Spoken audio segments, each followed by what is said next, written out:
Hey everybody, I'm Reality Rick and welcome to Geek Frustrations.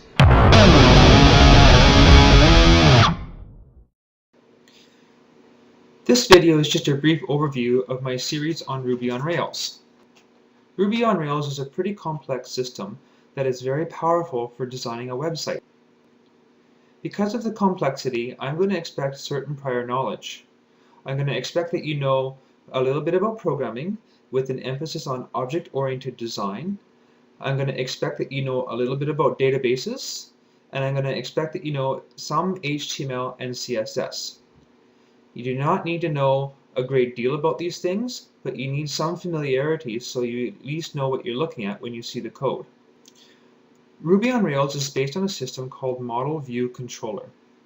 There's three main components. This is where I need your object-oriented design. So what are these three components? Well, your model is a database. It's just a collection of data that you can access easily from the website. Ruby on Rails does not really include a database. It does come with SQLite, which is functional, it's pretty quick. However, it's not that useful when you actually go to post your website on the internet. The reason why it's not that useful is because most servers do not support it. The view portion of it is going to be your HTML and your CSS. It's simply helping to display whatever it is you want the user to see. The controller portion of this website uses Ruby to connect everything together. It's quite interesting that you can use a loop to create many portions of a website on the fly, and it will automatically generate your HTML and send it out to the user. You can also access the database with it and pull information from that and use that in your website before it goes out.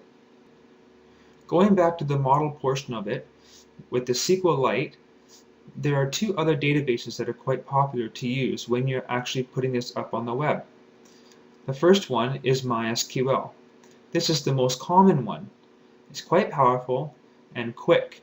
You can have thousands of people accessing at the same time without slowing down.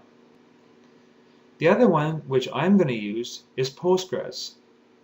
Postgres is more powerful than MySQL. You can store more types of data, and there are more SQL commands, that structured query language, that you can use on the system. This complexity is not really necessary, but I think it will be useful for me to learn from.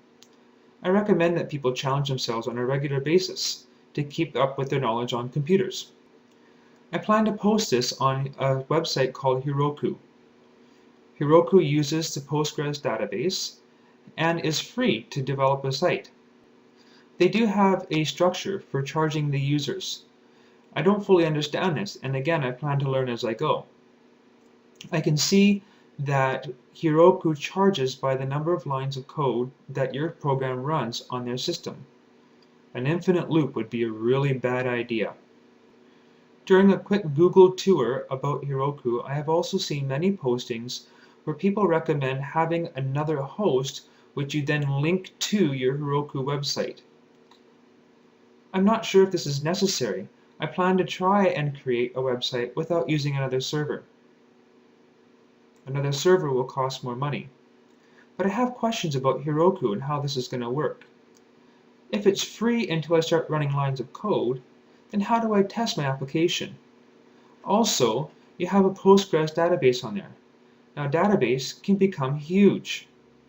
Can I store an unlimited amount of data for free? There must be some kind of limit on this. Only way to find out is to give it a try. In the next video, I plan to download and install Ruby on Rails on my Windows 7 system. This is a little more tricky than it is on an Apple computer or a Linux-based system. Windows doesn't seem to cooperate too well with Ruby on Rails. It's sure to create a few headaches. Along with Ruby on Rails, I'll also need to install the Postgres database to my computer. Then I can test the system before I go and post it to the live web. I'm also new to Postgres, so I'm sure there'll be a bit of a learning curve there too. Once I have those installed, I plan to create a small test application just to see if everything's connected. After that, it'll be straight into my Geek Frustrations website. See you in the next video.